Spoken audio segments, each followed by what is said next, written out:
بات تو ہم سب جانتے ہیں کہ البرٹ آئنسٹائن ہسٹری کا سب سے بڑا جینیس تھا، اتنا جینیس کہ وہ اکیلا ہی ہزاروں سائنٹسٹ سے زیادہ دماغ لڑا سکتا تھا۔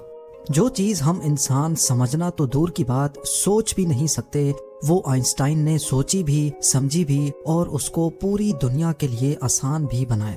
البرٹ آئنسٹائن ایک فزسسٹ تھے جنہوں نے تھیوری آف ریلیٹیوٹی، E=mc² اور فوٹو الیکٹرک افیکٹ کے لاز بنا کر پوری دنیا کو حیران اور پریشان چھوڑ دیا تھا، اور اس کی وجہ سے ہی ان کو نوبل پرائز سے بھی نوازا گیا۔ ان کی ایکسٹرا آرڈنری سوچنے اور سمجھنے کی صلاحیت دیکھ کر لوگ سمجھتے تھے کہ آئنسٹائن کے پاس ایک اسپیشل برین ہے جو ہم عام انسانوں سے کافی زیادہ مختلف ہے۔ اس بات کا خود آئنسٹائن کو بھی اندازہ تھا، اسی وجہ سے وہ نہیں چاہتے تھے کہ مرنے کے بعد ان کی باڈی کے کسی بھی حصے پر ریسرچ کی جائے، بلکہ انہوں نے تو یہ انسٹرکشنز دے رکھی تھیں کہ مرنے کے بعد ان کی باڈی کو جلا کر راکھ کر دیا جائے۔ لیکن پھر وہی ہوا جس کا آئنسٹائن کو ڈر تھا۔ 18 اپریل 1955 کو پرنسٹن ہاسپٹل میں جب آئنسٹائن کا انتقال ہوا تو آٹوپسی کے لیے یعنی موت کی وجہ جاننے کے لیے جو ڈاکٹر آیا اس نے چپکے سے آئنسٹائن کا برین نکال لیا، کیونکہ اس کو یہ جاننے کی کیوریوسٹی تھی کہ دنیا کے سب سے بڑے جینیس کے برین میں آخر ایسا ہے کیا۔ آئنسٹائن کا برین چرانے والے ڈاکٹر تھامس ہاروی تھے، جن کو اپنے ساتھ ہونے والے انجام سے زیادہ اس اسپیشل برین کو اسٹڈی کرنے میں دلچسپی تھی۔ کچھ دنوں کے بعد جب پرنسٹن ہاسپٹل کو ڈاکٹر ہاروی کی اس حرکت کا پتہ چلا تو ان کو اپنی جاب سے ہاتھ دھونا پڑا، لیکن ڈاکٹر ہاروی آئنسٹائن کے بیٹے ہنس البرٹ سے جیسے تیسے کر کے یہ پرمیشن لینے میں کامیاب ہو گئے کہ وہ اس کے باپ کے اسپیشل برین کے اندر چھپے رازوں سے پردہ اٹھا کر اس کو دنیا کے سامنے لانا چاہتے ہیں۔ اس دن کے بعد سے شروع ہوا اس برین کا ایک لمبا ترین سفر۔ ڈاکٹر ہاروی ایک پیتھولوجسٹ تھے جو صرف پوسٹ مارٹم کرنا جانتے تھے، یہ ان کا صرف خیال تھا کہ وہ اتنے بڑے جینیس کے برین پر ریسرچ کر پائیں گے۔ اب کنڈیشن یہ تھی کہ ڈاکٹر ہاروی پرنسٹن ہاسپٹل کی جاب سے بھی ہاتھ دھو بیٹھے تھے اور اپنے پیتھولوجسٹ کا عہدہ بھی۔ آئنسٹائن کا برین جو پہلے ہی ڈاکٹر ہاروی پریزرو کر چکے تھے، وہ اس کو لے کر پینسلوینیا کے شہر فیلاڈیلفیا لے گئے، جہاں انہوں نے برین کی کئی فوٹوز لیں اور پھر اس کو 240 چھوٹے چھوٹے پیسز میں کاٹ کر ہر پیس کو الگ الگ جار میں پریزرو کر کے اپنی بیسمنٹ میں چھپا دیا۔ اسی مسئلے کو لے کر ڈاکٹر ہاروی کا اپنی بیوی کے ساتھ کئی بار جھگڑا ہوتا رہتا تھا، کیونکہ ان کی بیوی اکثر یہ دھمکی دیتی تھی کہ وہ اس برین کو اٹھا کر کہیں پھینک دے گی۔ ایک دن جھگڑا اتنا بڑھ گیا کہ دونوں میاں بیوی کو ڈائیورس لے کر الگ ہونا پڑا، اور ڈاکٹر ہاروی برین لے کر کینزس کے شہر وچیٹا چلے گئے، جہاں وہ ایک بایولوجیکل ٹیسٹنگ لیب میں میڈیکل سپروائزر کی نوکری کرنے لگے، اور یہاں وہ اپنے فارغ ٹائم میں آئنسٹائن کے برین پر خوب اسٹڈی کرنے کی کوشش کرتے۔ اس کے بعد کئی بار وہ الگ الگ جاب چھوڑ کر مختلف شہروں میں یہ برین لے کے گھومتے رہے۔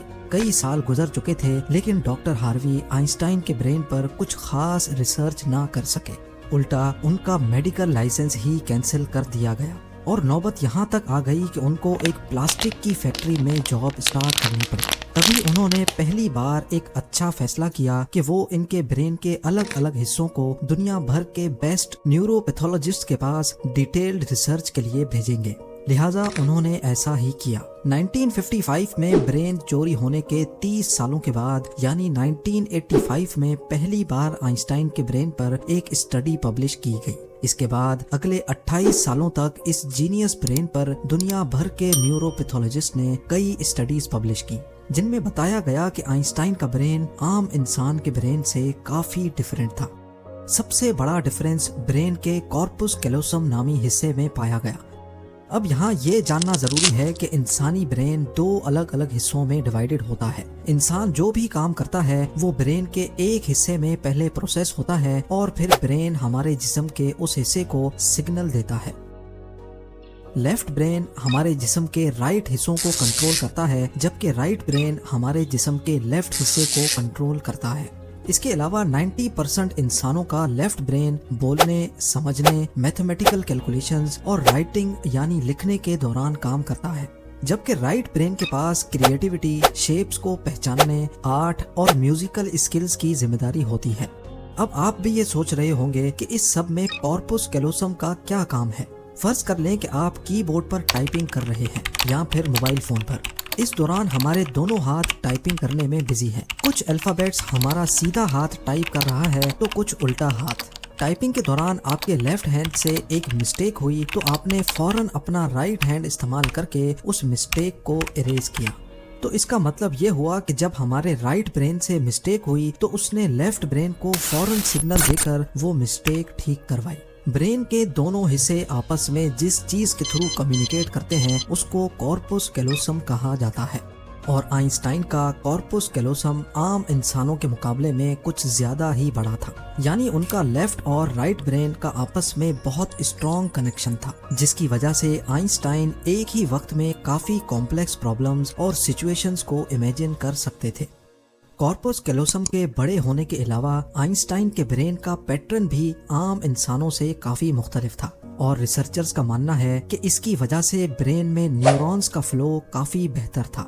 نیورونز کے اچھے فلو ہونے کا مطلب ہے کہ ان کی میتھمیٹیکل کیلکولیشنز کی پاور کافی زیادہ اسٹرانگ تھی. Albert Einstein complex mathematical problems کو بغیر پین اور پیپر کے اپنے دماغ کی مدد سے ہی سالو کرنے کی قابلیت رکھتے تھے. نیورونز زیادہ ہونے کی ایک اور وجہ بھی ریسرچ پیپرز میں بتائی گئی. جب آئنسٹائن کے برین کا وزن کیا گیا تو اس کا وزن 1230 گرام تھا، جبکہ عام انسانوں کا 1400 گرام ہوتا ہے. ریسرچرز کا ماننا ہے کہ ان کے برین کی لائننگ کافی پتلی تھی، جس کی وجہ سے ان میں زیادہ نیورونز پائے جاتے تھے. لیکن سب سے بڑا سوال ابھی بھی وہی تھا کہ کیا آئنسٹائن ایسے اسپیشل برین کے ساتھ پیدا ہوئے تھے یا ان کے پیدا ہونے کے بعد اس میں چینجز آئیں. جانچ کے بعد معلوم پڑا کہ البرٹ آئنسٹائن جب پیدا ہوئے تھے تو وہ پورے 5 سالوں تک بول نہیں سکتے تھے، جبکہ دوسرے بچے 2 یا 3 سال کی عمر میں بولنا شروع کر دیتے ہیں.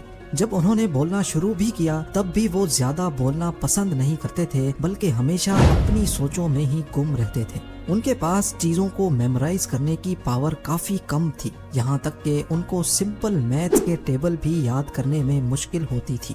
وہ میتھس اور نمبرز کو لاجیکل طریقوں سے پروسیس کرنے کے ماسٹر تھے، نہ کہ ان کو رٹا لگا کر یاد کرنے کے. اسکول لائف میں باقی ہر سبجیکٹ میں آئنسٹائن فیل ہوتے تھے، صرف میتھس اور سائنس وہ واحد سبجیکٹس تھے جس میں آئنسٹائن کے نمبرز سب سے زیادہ آتے تھے. جب البرٹ آئنسٹائن 12 سال کے تھے تب ایک فیملی ٹیچر اپنی جیومیٹری کی بک ان کے پاس بھول گئے. حیرت انگیز طور پہ صرف ایک ہی دن میں آئنسٹائن وہ پوری بک پڑھ کر اپنے جیومیٹری کے کانسیپٹس کلیئر کر بیٹھے. نہ صرف اتنا بلکہ صرف 14 سال کی عمر میں ہی وہ انٹیگرل اور ڈفرینشیل کیلکولس کے ماسٹر بن چکے تھے. میتھس اور سائنس میں ان کی اتنی اسٹرانگ گرپ تھی کہ جب وہ کلاس روم میں کوئی سوال پوچھنے کے لیے ہاتھ کھڑا کرتے تھے تو پروفیسرز گھبرانے لگتے تھے، کیونکہ آئنسٹائن کے اکثر سوال ٹیچرز کے بھی اوپر سے گزر جاتے تھے. چھوٹی سی عمر میں ہی وہ اس یونیورس کے لاز کو ایک چھوٹی سی ایکویشن میں بند کرنا چاہتے تھے، اور یہی انہوں نے اپنی زندگی کا مقصد بنا لیا تھا. 26 سال کی عمر میں آئنسٹائن نے 4 ریسرچ پیپرز پبلش کر کے پوری دنیا کو حیران کر ڈالا، اور اسی وجہ سے ان کو PhD کی ڈگری اور ہیومینٹی کے لیے اعلیٰ کردار ادا کرنے کی صورت میں نوبل پرائز سے بھی نوازا گیا. اس کا اندازہ آپ صرف اس بات سے لگا لیں کہ آج بھی آئنسٹائن کی ان تھیسس کے بنا سائنس بالکل ادھوری ہے. کئی ڈاکٹرز اور سائنٹسٹ نے یہ نتیجہ نکالا کہ آئنسٹائن کا برین ان کے پیدا ہونے کے بعد اسپیشل بنا تھا، جس کی سب سے بڑی وجہ یہ تھی کہ جب ان کو اپنے سوالوں کا کوئی جواب نہیں ملتا تھا تو وہ خود اپنے دماغ کی مدد سے جواب تلاش کیا کرتے تھے. چھوٹی عمر میں ہی ایسا کرنے سے ان کا برین اسی حساب سے ڈیولپ ہوتا گیا. آج بھی آئنسٹائن کا یہ ایکسٹرا آرڈنری برین امریکہ میں واقع دی مٹر میوزیم میں موجود ہے، جس کو بڑی حفاظت سے مائکروسکوپک فلمز میں پریزرو کر کے رکھا گیا ہے. ویڈیو بھی آپ لوگ بھرپور لائک اور شیئر کریں گے. آپ لوگوں کے پیار بھرے کامنٹس کا بے حد شکریہ. ملتے ہیں اگلی شاندار ویڈیو میں.